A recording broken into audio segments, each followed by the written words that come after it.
de uma forma bem significativa. Pela providência de Deus, não veio como uma força imperialista, mas por intermédio de 2 missionários americanos, pessoas profundamente espirituais. Muitas vezes, parece que o início de um movimento influencia bastante o futuro desenvolvimento dele. Foi o que sucedeu com a introdução do Evangelho nesse país.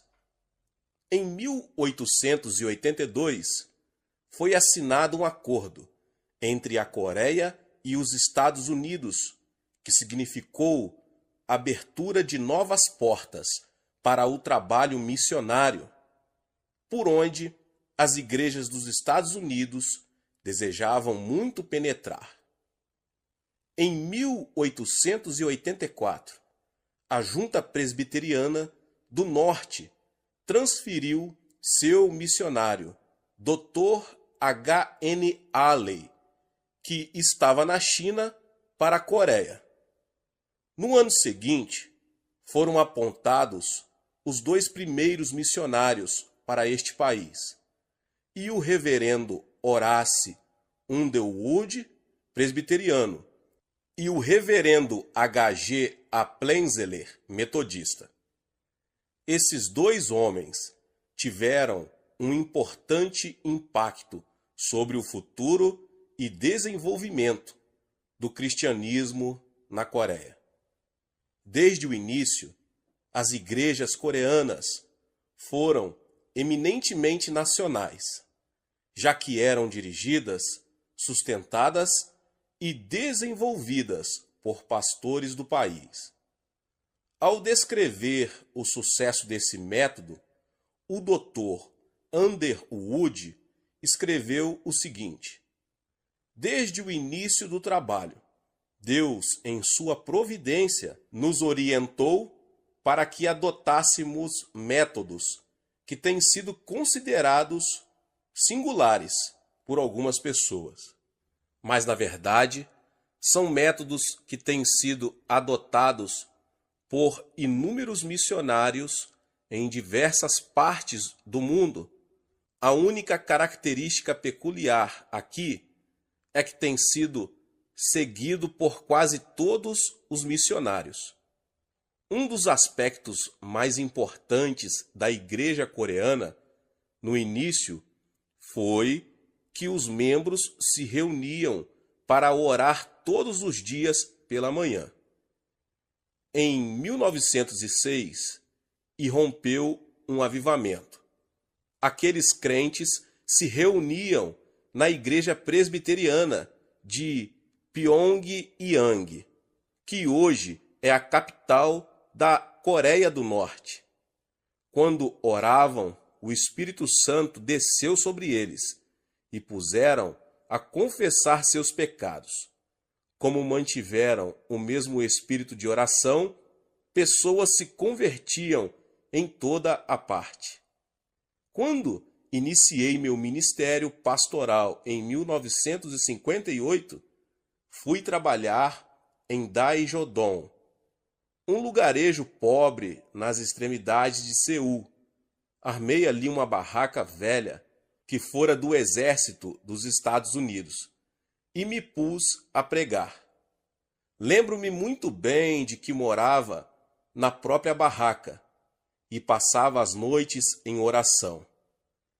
Nas frias noites de inverno, eu me cobria com diversos cobertores e ficava a orar durante muitas horas, deitado perto do púlpito. Pouco depois, outros membros de nossa pequena igreja passaram a orar comigo. Em pouco tempo, já havia mais de 50 pessoas passando a noite toda em oração. Foi assim que iniciei o meu ministério. E foi nessa fase de formação espiritual que aprendi o que era o ministério da intercessão. Embora eu vá abordar aqui uma faceta especial da oração, é importante compreendermos que nossa intercessão deve ser, em primeiro lugar, em favor do povo de Deus, em seguida, por nossa nação e, por último, por nós mesmos. Aprendemos não apenas a orar, mas também a viver em oração. Jesus ordenou que orássemos sem cessar, mas é impossível para quem não está interessado em avivamento. Quem tem no coração aquele anseio de que almas sejam salvas e de que sua pátria se converta a Deus, deve ter a oração como um imperativo. Nossa reunião de oração tem início às 5 horas da manhã. E isso não se dá apenas na nossa igreja, mas na maioria das igrejas coreanas. Geralmente, oramos 1 a 2 horas, e só depois desse período de oração é que começamos as tarefas da nossa vida. E como a oração é o fator mais importante de nossa vida, aprendemos também a nos deitar cedo. Às sextas-feiras, passamos a noite toda em oração. Muitos dos que nos visitam ficam surpresos ao verem a igreja lotada para essas reuniões noturnas.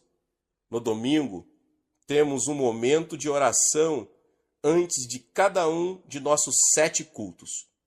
Fico bastante chocado quando visito igrejas que promovem reuniões de cunhos sociais antes dos cultos de domingo. Quando cada crente vem para a igreja, já com uma atitude de oração, e se põe a orar silenciosamente antes do culto, os resultados são bem mais positivos. É por isso que temos a santa e poderosa presença de Deus em nossas reuniões. E antes mesmo que eu me levante para pregar, os pecadores são convencidos de pecado pelo Espírito Santo. E o espírito de oração que existe em nosso meio mantém o coração dos crentes aberto para as verdades da palavra de Deus. Os crentes fazem reuniões de oração durante os cultos de domingo. E o rumor das orações de milhares de crentes coreanos me lembra do fragor trovejante de uma grandiosa cachoeira. Ouvi uma voz do céu, como voz de muitas águas, como voz de grande trovão. Apocalipse 14:2. Pastores que nos visitam e pregam em nosso púlpito ficam admirados com o poder do Espírito Santo que sentem em nossos cultos. Certo pastor americano disse-me: Dr. Cho, Deus está neste lugar. Estou sentindo sua presença. E com lágrimas a lhe escorrerem pelo rosto, afirmou que nunca tinha experimentado a presença do Espírito Santo em tamanha intensidade. Originalmente, o nosso monte da oração fora comprado para ser o cemitério da igreja. Mas, na época da construção de nosso templo atual, na ilha de Yeouido, estávamos passando por grandes provações. E alguns crentes começaram a ir até lá para jejuar e orar. Hoje, esse local é uma cidade da oração, com um imenso auditório com capacidade para 10.000 pessoas. Além dele, existem outras capelas para oração. Na encosta do monte, temos grutas de oração. São cavernas que cavamos diretamente na montanha, onde podemos ter total privacidade em oração. Eu tenho minha própria gruta, aonde vou frequentemente. Muitos dos problemas que enfrentamos na nossa igreja foram solucionados naquele cantinho de oração, no Monte da Oração. Houve uma ocasião em que havia cerca de 20.000 pessoas jejuando e orando no Monte da Oração, mas normalmente são 3.000 nos dias de semana e 10.000 nos finais de semana. Por que tantas pessoas vão ao Monte da Oração para jejuar e orar? Será que nossos crentes não têm coisa melhor para fazer? Minha resposta para essa pergunta é simples e direta. Se você ou um membro de sua família estivesse com câncer e soubesse que há cura, não faria o que fosse necessário para obter a cura? Pois há inúmeras pessoas sofrendo do câncer físico e espiritual. Descobrimos que as riquezas materiais não nos proporcionam a felicidade e a satisfação que pensávamos que teríamos. A solução para os problemas físicos e espirituais é a cura. Já percebemos que as nossas necessidades pessoais são resolvidas em uma cidade totalmente dedicada à oração e ao jejum. É por isso que tantas pessoas vêm aqui. As raízes espirituais dos crentes coreanos estão ligadas aos Estados Unidos.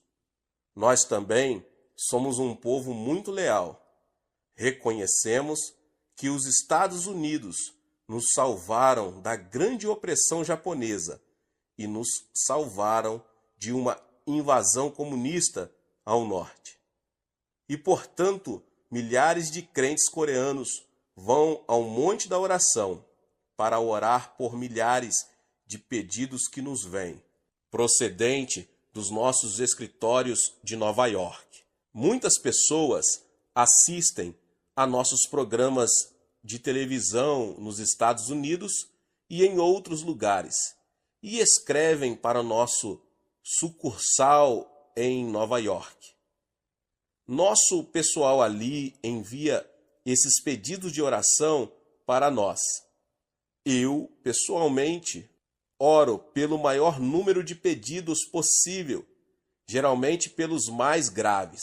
Depois, assim que são liberados de minha mesa, são levados para a plataforma do templo e colocados num lugar especial junto ao púlpito.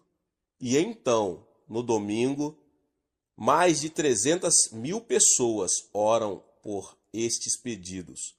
Eles são trazidos em oceano e levados para o Monte da Oração.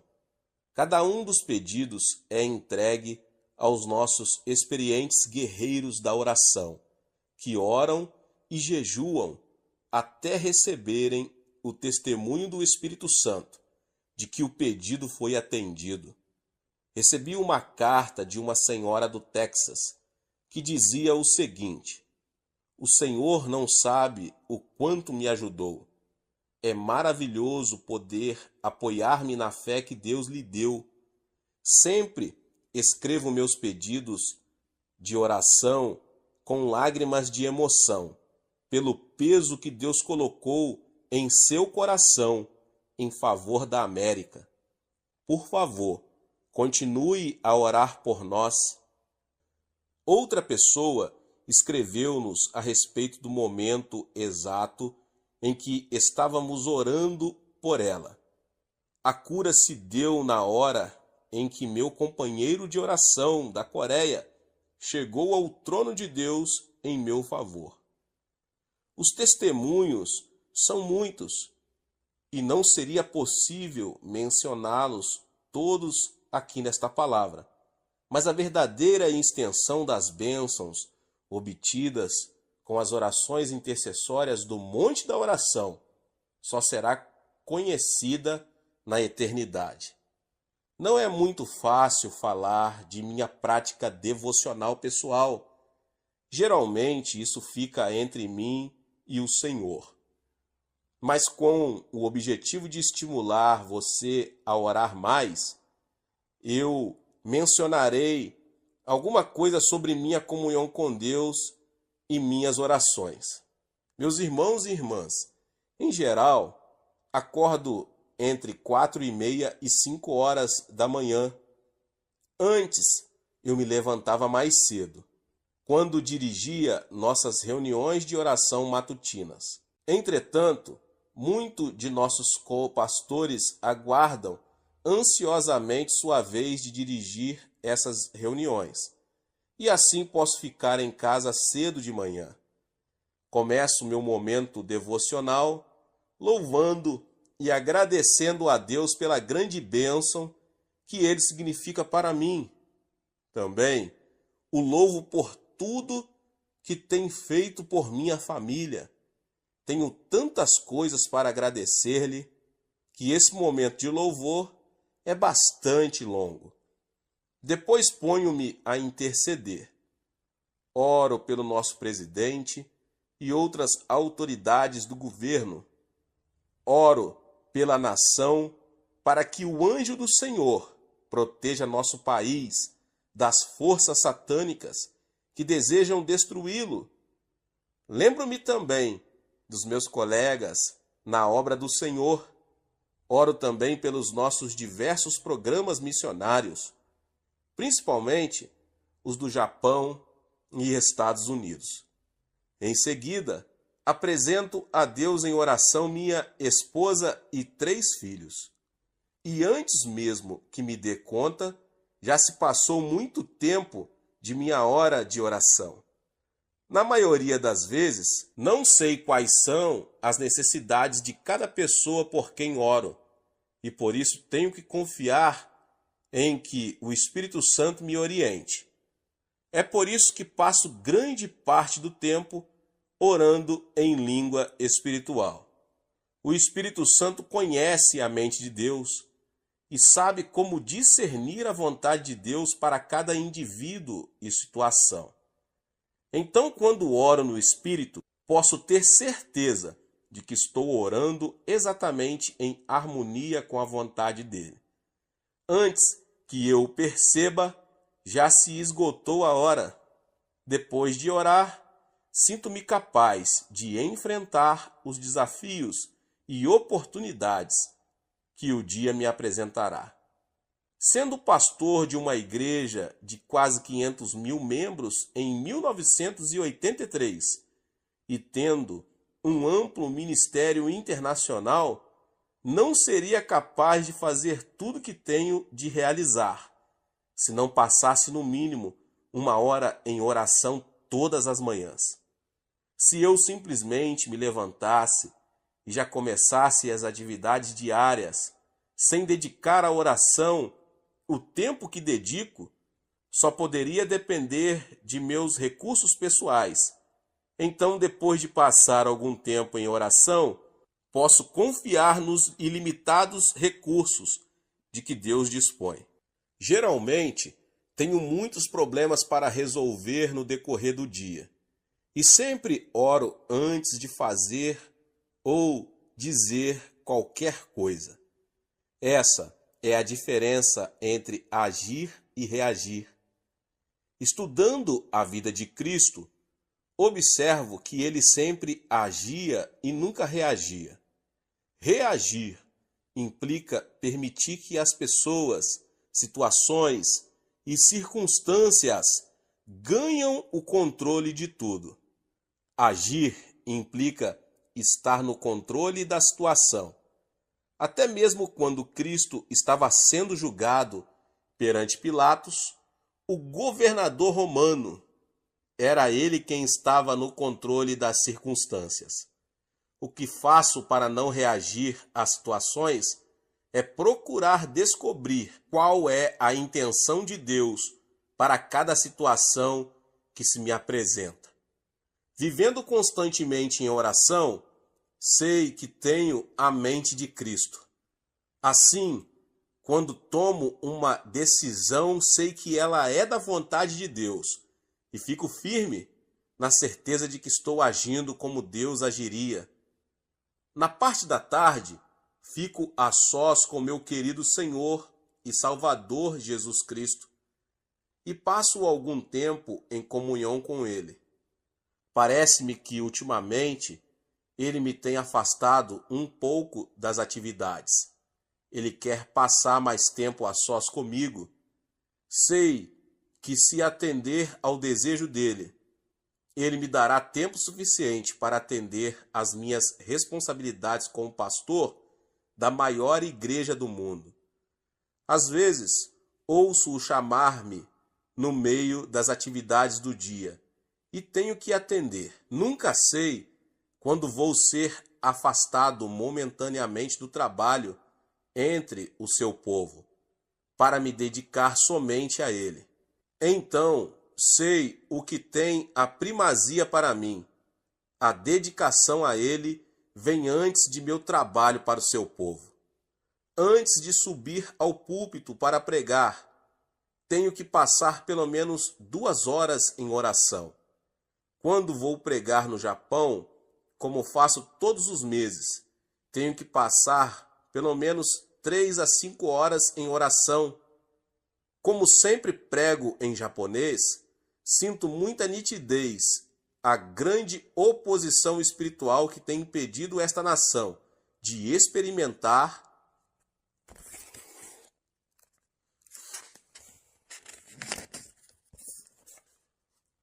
um avivamento. Talvez muitos não saibam disso, mas nunca houve um avivamento no Japão.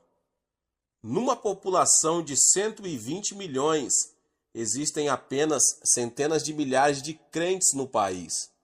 Então tenho que passar todo este tempo em oração para conseguir impedir a ação das forças espirituais do mal e preparar meu coração para o ministério da palavra. Com uma comunhão tão intensa, não disponho de tempo para dedicar à convivência com outros crentes, como certamente gostaria de fazê-lo. Mas tenho que atender ao meu chamado como servo de Cristo. E para exercer meu ministério com eficiência, tenho que dedicar minha vida à oração. Quando prego nos Estados Unidos, não sinto a mesma oposição espiritual maligna que encontro no Japão. Assim sendo, posso dedicar à oração apenas 2 horas. Antes de pregar na Europa, passo 2 ou 3 horas em oração e meditação. Os pastores e evangelistas estão sempre me perguntando: o que podemos fazer para obter em nossas igrejas o mesmo crescimento que estamos acostumados a ter na Coreia? Contudo, logo após os cultos, eles saem para jantar fora e passam muitas horas na companhia de outras pessoas. Pela manhã, estão por demais cansados para orar. Há muitos anos que já observo isso em diversas partes do mundo, e então resolvi ministrar a vocês. Espero que aqueles que amam a Deus passem a levar a sério a ideia de um avivamento, para que acertem com severidade sua prática na oração. Em nossa igreja, a Igreja do Evangelho Pleno de Yoido, em Seul, instruímos os novos convertidos a respeito da oração. Contudo, se eu não orasse, eles não orariam também. Já que a maioria de nossos novos convertidos chega ao conhecimento de Cristo através dos 20.000 minigrupos, grupo familiar ou célula. Ali mesmo recebem ensinamentos com relação à suprema importância da oração. Há alguns anos cheguei à conclusão de que não poderíamos encarar o avivamento que ora experimentamos sem grande seriedade. Tendo estudado a história da igreja, eu aprendera que um avivamento não somente é iniciado pela oração, mas também é mantido pela constância nela. Nos avivamentos em que os crentes orientais experimentaram, depois de alguns anos, as pessoas começaram a encarar aquela bênção como uma coisa normal, corriqueira. O que acontece é que se esquecem do próprio fator que deu origem ao avivamento, a oração. Assim que interrompem a oração ardorosa e contínua, o despertamento perde seu ímpeto e só resta um impulso do passado. O que quero dizer quando falo de ímpeto e impulso num avivamento? Um automóvel é um exemplo perfeito da operação desses dois princípios. O ímpeto é a força gerada no carro quando pressionamos o acelerador. Quando acionamos essa força, o carro permanece em movimento. Contudo, quando retiramos o pé do acelerador, o ímpeto ou a força deixa de operar, mas o veículo continua em movimento. O que faz o automóvel rodar sem a força? Esse movimento do carro é provocado pelo impulso. O movimento ocasionado ao veículo pelo impulso é diferente do que é provocado pelo ímpeto. O impulso do carro não mantém o movimento. Assim, eventualmente, o carro irá parar. Quando o Espírito Santo opera um avivamento em resposta à oração, é preciso que o ímpeto do despertamento seja mantido para que ele continue. Se a oração for negligenciada, o avivamento deixará de ter o ímpeto e será conduzido apenas pelo impulso. E por fim, aquela visitação especial de Deus terminará, continuando apenas com um monumento ao passado. Em nossa igreja, estamos totalmente comprometidos com a busca do avivamento e o crescimento da igreja até a segunda vinda de Cristo. Em 1982, ganhamos para o Senhor 110 mil pessoas. Desses, só conseguimos absorver em nosso meio cerca de 60 mil. Assim sendo, demos às outras igrejas evangélicas um total de 50 mil novos membros. Em 1983, tivemos um total de 120 mil novos convertidos. Por que tantas pessoas são salvas numa só igreja? É que já percebemos a importância de se cultivar e manter uma vida de oração. Se pararmos de orar, o avivamento desvanecerá. Se continuarmos a orar, acredito que toda a Coreia pode ser salva. Estou firmemente convencido de que esse mesmo tipo de avivamento pode ocorrer em sua igreja, meu irmão e minha irmã. Não existe campo difícil demais para o Espírito Santo. Não há igreja que esteja totalmente morta. Não existem países fechados para o Evangelho. O segredo de tudo, meus irmãos e minhas irmãs, é e sempre vai ser a oração. Deus te abençoe em o nome de Jesus. Você que ouviu essa palavra, glória a Deus. Se você ainda não é inscrito no canal, se inscreva no canal e ative o sininho das notificações. Todos os dias são postados vídeos abençoados aqui no canal para te abençoar. Deixe o seu like nesse vídeo e não esqueça de compartilhar com as pessoas que você mais ama. Compartilhe em suas redes sociais. Vamos alcançar um número maior de pessoas. Deus abençoe e nos vemos nos próximos vídeos. Amém. Desejo apresentar aqui as formas de oração que praticamos na Igreja do Evangelho Pleno de Ioido, em Seul, Coreia. Não quero dizer com isso que tenhamos esgotado todas as formas de oração possíveis. Talvez você conheça uma forma que não está incluída aqui. Contudo, o que passo a expor baseia-se em nossa experiência e explica alguns dos motivos do desenvolvimento peculiar que nossa igreja vem experimentando. A primeira forma de oração é a nossa devoção pessoal. Se quisermos manter um crescimento espiritual contínuo, temos que manter regularmente uma vida de devoção pessoal.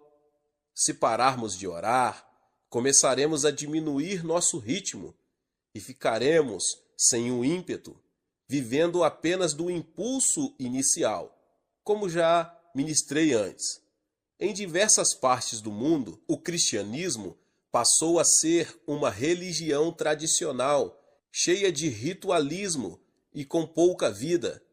Nesta época de pressa em que vivemos, as pessoas têm dificuldade em estabelecer e manter um momento para sua devoção pessoal. A televisão, a internet, ocupa um lugar cada vez mais predominante em nossa vida. Isso nos leva a desperdiçar mais do precioso tempo que poderia ser devoção à oração. O que está acontecendo é que quanto mais a civilização avança, maior é o número de distrações que impedem que homens e mulheres dediquem a oração diariamente.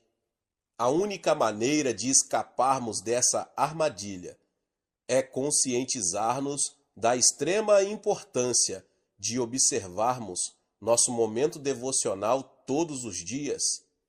Existem muitas razões para orarmos diariamente. Damos a seguir apenas duas delas. A primeira, temos que começar o dia com oração, pois Deus gosta de agir em nosso coração bem cedo. Há um rio, cujas correntes alegram a cidade de Deus, o santuário das moradas do Altíssimo. Deus está no meio dela, jamais será abalada. Deus a ajudará desde antemanhã. No hebraico, durante a madrugada. Salmo 46, 4 e 5. Desperta, ó minha alma, despertai lira e harpa, quero acordar a alva. Salmo 57, 8.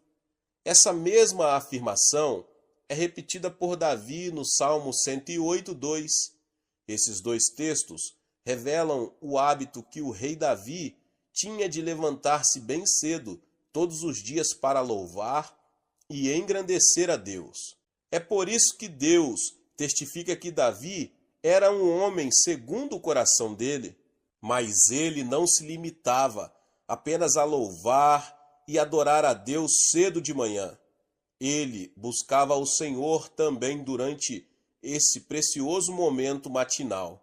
Ó Deus, Tu és o meu Deus forte, eu te busco ansiosamente, a minha alma tem sede de ti, meu corpo te almeja como terra árida, exausta sem água. Assim eu te contemplo no santuário, para ver a tua força e a tua glória, porque a tua graça é melhor do que a vida, os meus lábios te louvam.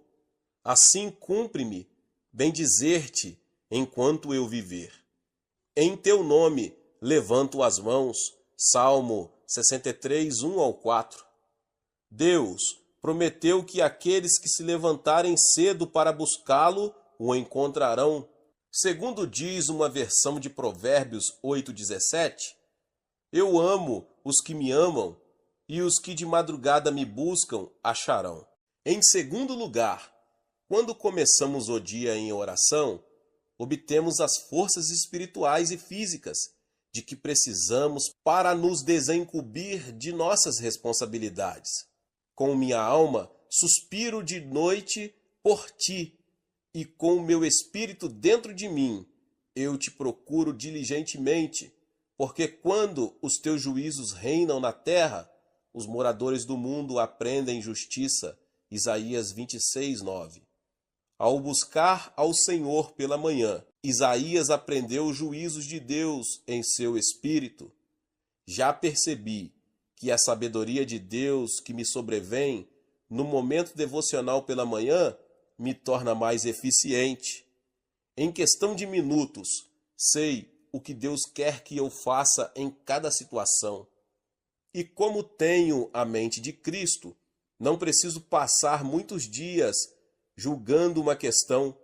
Mas nosso momento devocional não é feito apenas de oração, deve incluir também a leitura da Bíblia.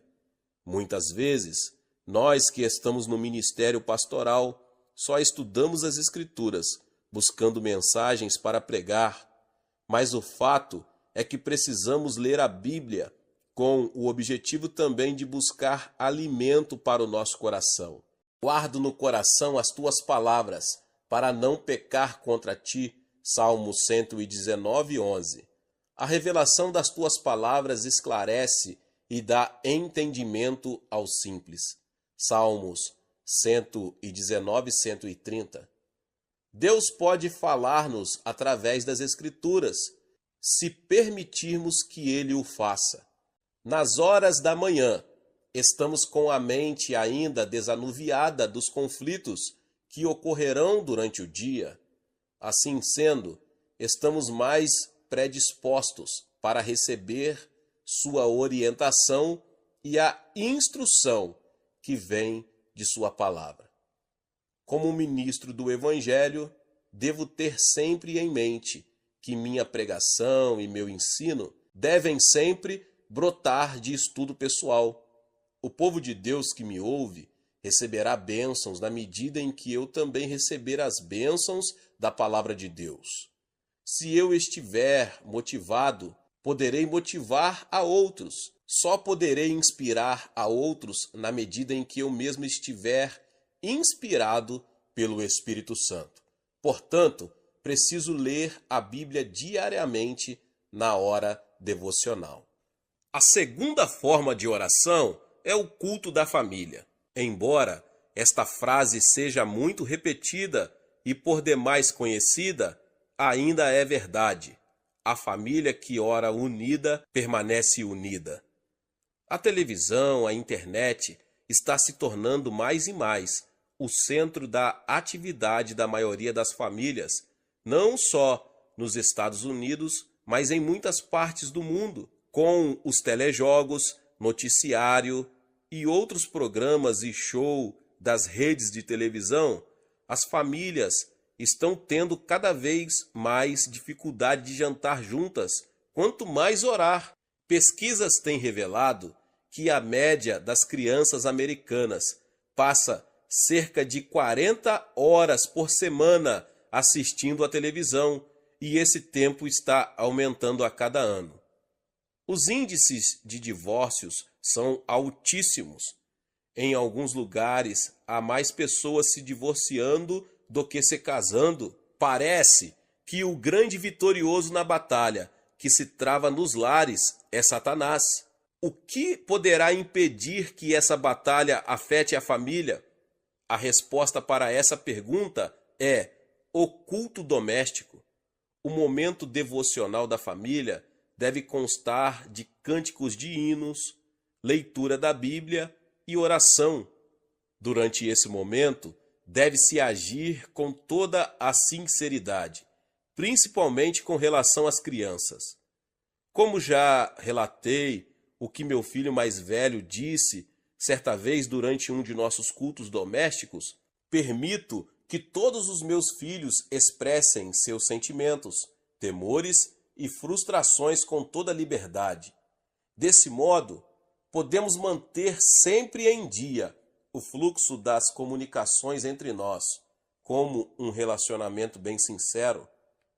Os alarmantes dados estatísticos que agora estão sendo divulgados revelam que muitos suicídios estão ocorrendo na faixa da adolescência. Os jovens estão sofrendo pressões cada vez maiores devido ao distanciamento que experimentam com relação aos pais, além das pressões normais que suportam para se acomodarem ao seu grupo social. Por causa disso, muitos jovens estão recorrendo às drogas, ao sexo ilícito e ao álcool.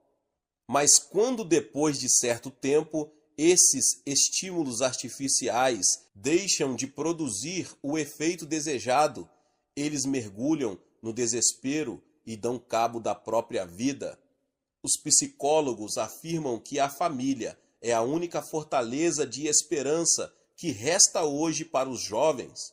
Nossos filhos só terão forças para resistir aos ataques do diabo se mantivermos com eles uma comunicação sincera e franca. Satanás ataca os jovens também por meio de falsas religiões. Todos estamos familiarizados com as seitas que oferecem aos jovens uma falsa atmosfera de lar e família. A resistência mais forte que podemos opor a isso é um bom culto doméstico. Assim como Deus decidiu partilhar conosco o peso que sente pelo mundo, assim também nós temos que aprender a comunicar a nossos filhos o que nos pesa ao coração. Por que não partilhamos com eles nossos motivos de oração, já que eles veem os resultados que obtemos? Como irão aprender a encarar e solucionar seus problemas, entregando-os a Deus, se não nos virem fazer o mesmo? Em nossa casa, temos o círculo de oração todos os dias. Damos-nos as mãos e começamos a orar. Um de meus filhos talvez esteja tendo dificuldade com uma de suas matérias da escola. Imediatamente, isso se torna um problema de toda a família, que deve ser apresentado ao trono da graça. Eu, por exemplo, oraria da seguinte maneira: Senhor, ajuda meu filho nesta prova que ele irá fazer, que ele possa aprender a matéria tão bem que consiga uma nota bem alta para a tua glória. Amém. Minha esposa Grace também tem suas preocupações. Ela é uma pessoa muito importante em meu ministério. Contudo, suas preocupações às vezes estão voltadas para a editora que ela administra ou para uma programação musical de que esteja participando. Outras vezes, seu problema é o vestido novo que precisa para uma reunião especial. Mas suas preocupações dizem respeito a todos nós. Isso dá à nossa família um senso de união muito forte que dificilmente é rompido. A terceira forma de oração é a oração no culto. Um dos mais importantes ministérios que temos na Igreja do Evangelho Pleno é a oração uníssona que fazemos em todos os cultos. Sempre iniciamos os cultos assim, todos os crentes orando ao mesmo tempo.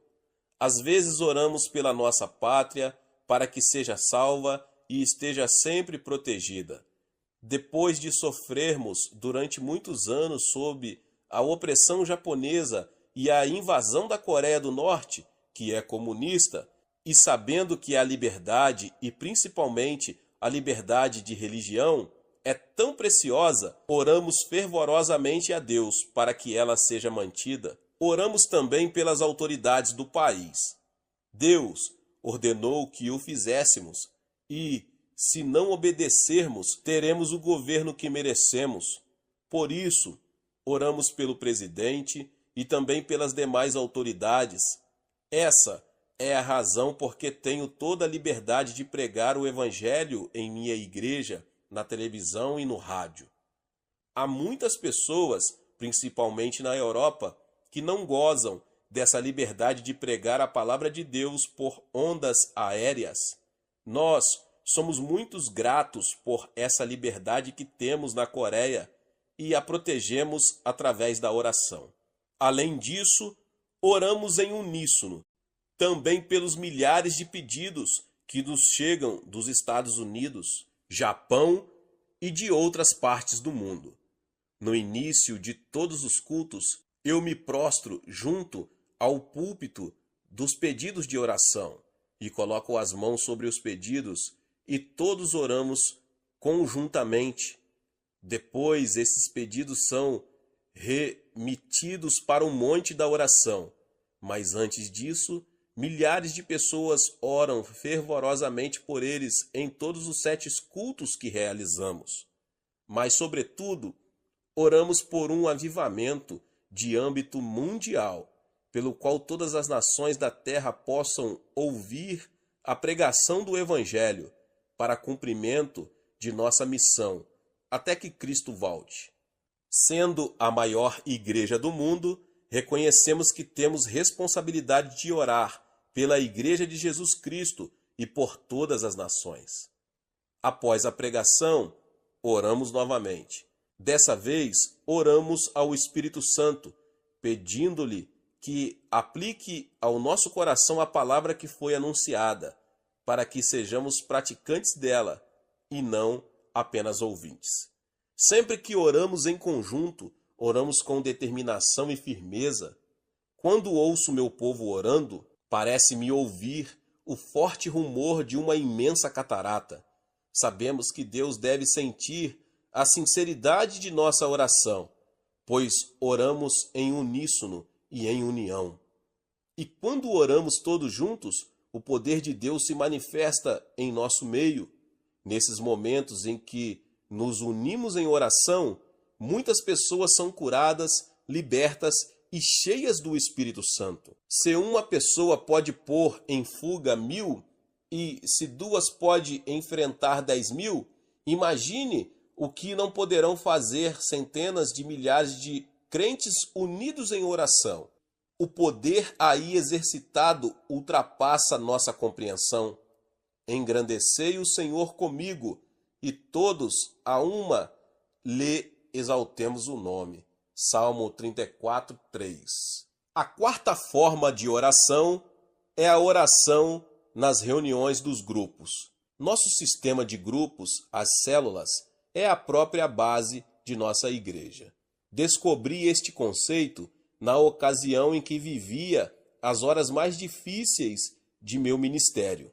Quando minha igreja tinha 3.000 membros, achava que podia cuidar de tudo e tentava fazer tudo. Eu pregava, visitava e orava pelos enfermos. Mas à medida que a igreja ia crescendo, eu ia enfraquecendo. Certo domingo, quando interpretava um evangelista americano, desmaiei, pensando que o de que precisava era de mais energia e empenho. Tentei de novo, mas não consegui ir até o fim do culto. Fui levado então para o Hospital da Cruz Vermelha. Depois que recobrei a consciência no hospital, o médico me saudou com palavras muito desalentadoras. Pastor Cho, o senhor talvez fique bem, mas terá que abandonar o ministério. Mas o que posso fazer a não ser pregar o evangelho? Disse para mim mesmo em voz baixa. Aquilo que o médico me dissera caíra sobre mim como uma imensa pedra. Já descobri que às vezes Deus tem que apelar para medidas extremas para conseguir minha atenção. Tenho que confessar que nesse dia, no hospital, ele conseguiu captar minha atenção. Foram de uma nova reavaliação de minha vida. Foi então que descobri o segredo do ilimitado potencial para o crescimento da igreja, o sistema de células. Lucas registra uma situação semelhante em Atos 6, quando o número dos discípulos ainda era reduzido. Os 12 apóstolos conseguiram realizar todo o trabalho administrativo da igreja. Contudo, se o sistema continuasse sempre assim, a igreja nunca teria ultrapassado o número que havia em Jerusalém. O meio que Deus usou para modificar a mentalidade dos apóstolos foi permitir que eles se defrontassem com um problema potencialmente devastador, que é descrito no 6º capítulo. A divisão étnica que quase causava o fracionamento da igreja tinha que ser solucionada. O resultado disso foi que os apóstolos compreenderam que não poderiam encarregar-se de toda a obra do ministério sozinhos. Assim sendo, escolheram 7 homens e os designaram como diáconos. Os diáconos, então, passaram a cuidar da parte administrativa da igreja e os apóstolos se dedicaram à missão original. E quanto a nós, nos consagraremos à oração e ao ministério da palavra. Atos 6:4. O problema que vimos neste capítulo levou os homens de Deus a reexaminarem sua situação e a receberem a sabedoria do Espírito Santo. Essa sabedoria orientou-os para que delegassem sua autoridade a outros, dessa forma favorecendo um crescimento ilimitado. Observei que há vários textos do livro de Atos em que os discípulos se reuniam em grupos grandes e em grupos menores. Dou a seguir algumas instruções de Atos e Romanos, que serviram para abrir meus olhos sobre a validade do uso do sistema de células.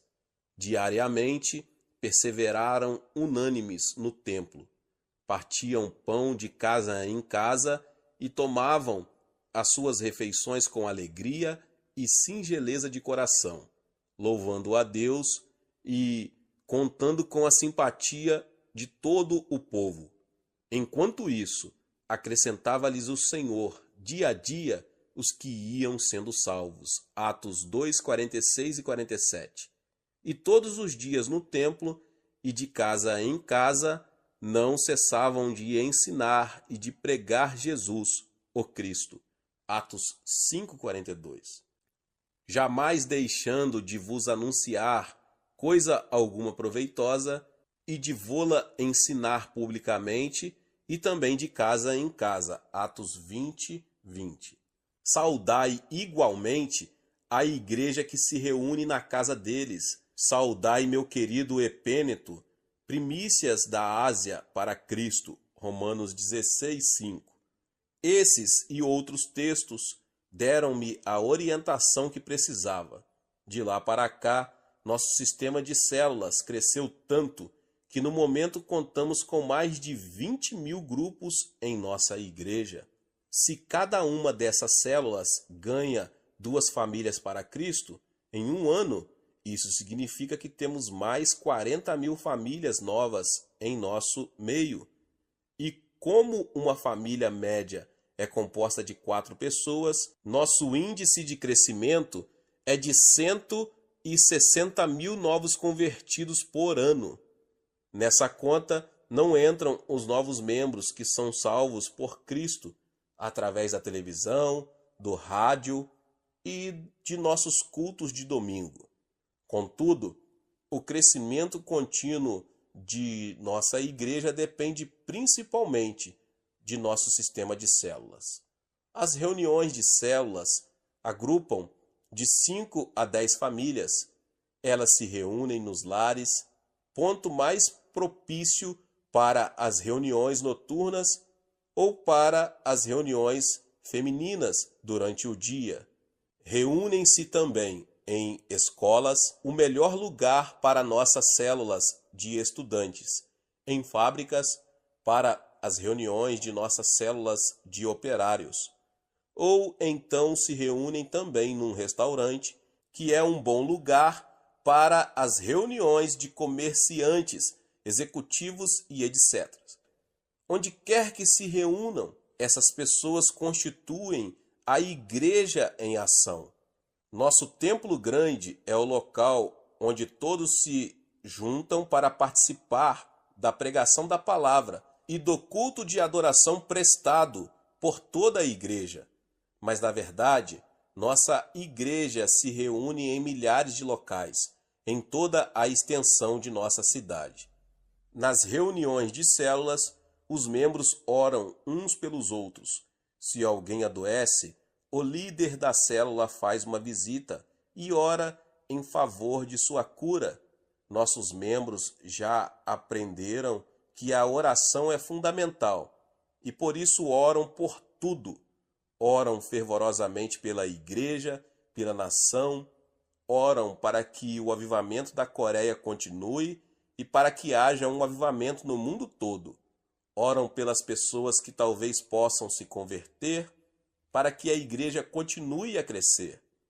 Nos encontros de dirigentes de células, sempre enfatizo que cada grupo deve ter objetivos definidos em suas orações. Por isso, quando os grupos oram em fé, traçam um quadro bem claro de seu propósito na oração. E como é mais fácil ganhar para Cristo as pessoas que conhecemos, os membros das células pregam para seus vizinhos, amigos e parentes. Assim que Deus abre a porta para que uma dessas pessoas se converta, o membro que com ela se relaciona fala disto para o restante do grupo e todos se põem a orar pelo outro incessantemente, até que se renda a Cristo. Já aprendemos que nesta terra estamos em guerra contra Satanás. Nossos opositores são os demônios e seus espíritos demoníacos. O campo de batalha é o coração das pessoas. Nosso alvo é que todos possam conhecer a graça salvadora de nosso Senhor e Salvador Jesus Cristo. Assim traçamos os planos cuidadosamente. Temos uma estratégia, um plano e o executamos como um exército bem treinado. Todavia, o mais importante de tudo é que envolvemos nossos planos com oração para que Deus possa insuflar seu fôlego de vida em nossos projetos e assim eles deem fruto. Não possuo nenhuma fórmula secreta para explicar o fabuloso crescimento que nossa igreja experimenta. A única coisa que fiz foi levar muito sério a palavra de Deus. Não tenho a menor dúvida de que tudo que está acontecendo aqui na Coreia pode acontecer também em qualquer parte do mundo. O segredo, meus irmãos e irmãs, é a oração. A quinta forma de oração é a oração no monte. O local que denominamos Monte da Oração não é apenas uma área de retiro dedicada para a oração. É mais que isso. Originalmente, o terreno foi adquirido para ser o cemitério da igreja. Como a Coreia sempre foi um país tradicionalmente budista, era muito importante que possuíssemos um cemitério próprio. Em 1973, quando nosso templo atual estava sendo construído, houve uma desvalorização do dólar. Isso resultou em que o won, a moeda coreana, e que está ligada ao dólar em valorização, caísse muito. Então o país entrou em profunda recessão econômica. Em seguida, veio a crise do petróleo, piorando a situação de nossa frágil economia, que não era nada boa. Muitas pessoas perderam o emprego e as rendas caíram muito. Na época, havíamos assinado contratos com uma construtora e passando por uma elevação sem precedente nos nossos custos da construção. Comecei a temer a possibilidade de um colapso financeiro e me afligi bastantemente. Assumi uma atitude derrotista e às vezes ia sentar-me no prédio inacabado e ficava ali desejando que os caibros caíssem em minha cabeça. Nessa crucial fase de meu ministério, um grupo de pessoas da igreja resolveu ir para a nossa propriedade e começar a construir um recinto para a oração, principalmente em favor do seu pastor, que estava sofrendo tanto. Embora sentisse que realmente havia necessidade de uma coisa assim em nossa igreja, preocupava-me com as despesas a mais que estavam sendo feitas e as contas empilhadas em minha mesa. Compreendendo que somente uma intervenção sobrenatural de Deus poderia salvar-nos da ruína, passei a ir orar com os outros no Monte da Oração. Certa noite, quando estávamos orando no térreo do nosso templo, ainda inacabado, centenas de pessoas vieram orar comigo. Num dado momento, uma senhora idosa veio caminhando em minha direção. Quando se aproximou do púlpito, notei que seus olhos estavam cheios de lágrimas. Ela se inclinou e disse: "Pastor, quero dar esses objetos para que o Senhor os venda e apure um dinheirinho para nosso fundo de construção." Baixei os olhos para as mãos dela e ali estavam uma tigela e um par de palitos de comer arroz. Então respondi: "Mas minha irmã, não posso aceitar essas coisas tão essenciais para a senhora." "Mas pastor, continuou com lágrimas a escorrer-lhe abundantemente pelo rosto enrugado: sou uma velha e não tenho nada de valor para dar ao meu Senhor. No entanto, Jesus salvou-me pela sua graça. Essas coisas são os únicos objetos que possuo no mundo. Deixe que eu dê isto para Jesus. Posso colocar o arroz num jornal e posso comer com as mãos. Sei que vou morrer muito em breve e não quero ir encontrar-me com Jesus sem ter lhe dado alguma coisa nessa terra. Quando ela acabou de falar, todos os presentes choraram abertamente. A presença do Espírito Santo encheu o lugar e todos nos pusemos a orar no Espírito. No fundo do salão estava um comerciante que se comovera muito e disse: Pastor Cho, quero comprar esta tigela e estes palitos por $1.000. E depois disso, todos começaram a doar seus bens. Eu e minha esposa vendemos nossa casinha e demos o dinheiro para a igreja. E foi esse espírito de contribuição que nos livrou da ruína financeira. Com o passar dos anos, o Monte da Oração se tornou um local para onde concorrem milhares de pessoas diariamente para orar e jejuar e verem suas necessidades supridas. Mais tarde, construímos um salão grande com capacidade para 10.000 pessoas e que hoje já está muito pequeno para o número de pessoas que ali vão.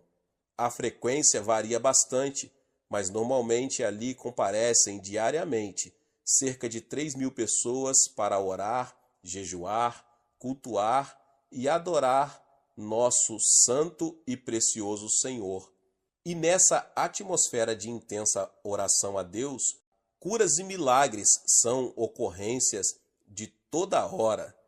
No ano passado, passaram pelo Monte da Oração mais de 300.000 pessoas. Assim, em nosso retiro de oração, constituí a linha de frente de nosso ataque às forças do diabo nesta terra. Não existe nenhum outro lugar na terra em que haja mais pessoas jejuando e orando do que ali. E Deus atende às nossas orações. As bênçãos são por demais numerosas para se contarem. Na parte em que falo sobre jejum e oração, explorei de forma mais detalhada o método que usamos para a prática desse recurso bíblico para a solução de nossos problemas. Nunca é demais insistir em que é grande a importância do jejum e da oração, se quisermos que haja avivamentos e que eles permaneçam. E no Monte da Oração não temos apenas grupos de oração, temos também locais para que os crentes orem sozinhos. São as nossas grutas de oração. São pequenos compartimentos, grutas escavadas na encosta do monte. Nesses vãos, as pessoas podem ficar silenciosas e tranquilas na presença de Deus. Tenho meu próprio aposento de oração, onde fecho a porta e fico em comunhão com meu Pai Celestial, em intensa oração por longo tempo. Há pouco, referi-me ao Monte da Oração como o retiro da oração. Disse isso porque estamos em fase de preparação para recebermos milhares e milhares de pessoas, não só da Coreia, mas de todas as partes do mundo. Acredito que existam muitos crentes que estão desejosos de encontrar um lugar onde possam ter comunhão com Deus de uma forma mais dinâmica. Não que Deus não possa ser encontrado em qualquer lugar onde as pessoas o procurem em espírito e em verdade, mas é que não existe outro lugar na terra com maior intensidade de oração do que em nosso monte. As pessoas não se contentam mais em apenas ouvir contar grandes operações de Deus. Elas desejam ver o que Ele está fazendo. Por isso estamos abrindo estradas, construindo locais de hospedagem, e as dependências existentes estão sendo aumentadas para que possamos acomodar a obra que Deus vai realizar. Davi escreveu o seguinte: converteu o deserto em lençóis de água e a terra seca em mananciais. Estabeleceu ali aos famintos, os quais edificaram uma cidade em que habitassem. Salmo 107, 35 e 36. Ele diz também: todas as nações temerão o nome do Senhor, e todos os reis da terra a sua glória, porque o Senhor edificou a Sião, apareceu na sua glória, atendeu à oração do desesperado e não lhe desdenhou as preces. Ficará isto registrado para a geração futura, e um povo que há de ser criado louvará ao Senhor. Salmo 102, 15 ao 18. A sexta forma de oração é a oração de vigílias de oração. Como é que milhares de crentes conseguem passar todas as noites de sexta-feira em oração? Muitas pessoas me fazem essa pergunta em muitas partes do mundo.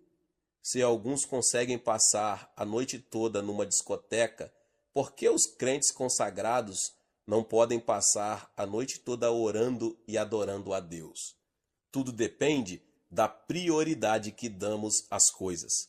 Ou vamos encarar seriamente essa questão do avivamento ou não. Todas as sextas-feiras, nosso pessoal começa a se reunir a partir das 10 da noite e inicia orando silenciosamente. Em seguida, eu apresento um estudo bem substancial da Palavra de Deus. E como não temos ali o problema de tempo, que normalmente tenho aos domingos, posso fazer o estudo bem devagar e levar até 2 horas. É claro que temos uma programação feita previamente. As pessoas não viriam com tanta assiduidade se tivessem que ficar sentadas a noite inteira só orando. Depois do estudo bíblico, começamos a orar. Oramos por problemas específicos, problemas de nossa igreja, bem como por nossas próprias necessidades. Após esse período de oração, cantamos corinhos. Em seguida, ao período de louvor, um dos copastores prega. Depois cantamos hinos de novo e nos preparamos para ouvir os testemunhos pessoais, aquilo que Deus está realizando na vida dos membros da igreja. Deus tem realizado tantos milagres de sua graça em nosso meio que é impossível ouvirmos todos os crentes que desejam falar. Essas maravilhosas narrativas do poder de Deus nos levam a querer cantar de novo. Antes que nos demos conta, já são 4:30 da manhã e está na hora de nos prepararmos para o culto de oração do sábado de manhã. Depois da oração, nos despedirmos e vamos para casa regozijando-nos. Davi estava acostumado a realizar vigílias, o que ele chama de vigílias da noite no Salmo 63. Isaías proferiu a seguinte profecia: um cântico haverá entre vós, como na noite em que se celebra festa santa, e alegria de coração, e como a daquele que sai ao som da flauta para ir ao monte do Senhor, a rocha de Israel. Isaías 30, 29. Quando os discípulos estavam presos, eles não passaram a noite se queixando da sorte, passaram cantando e orando. Então Deus os ouviu e mandou o livramento, sob a forma de um anjo. A presença do Senhor é muito importante. Jesus prometeu que, quando nos reuníssemos em seu nome, ele estaria em nosso meio.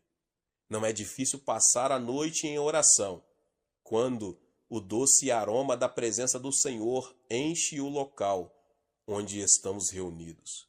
Em alguns países, o sábado é dia de folga no trabalho para muitas pessoas, mas na Coreia não, é um dia de trabalho normal. Assim sendo, muitos dos crentes, depois de passarem a noite em oração, vão para casa e se arrumam para ir trabalhar. O próprio Davi declarou que não queria dar a Deus algo que não lhe custasse nada. Embora passar uma noite em oração não seja muito fácil, na verdade, esse é o meio pelo qual temos conseguido manter aceso a chama do avivamento aqui na Coreia.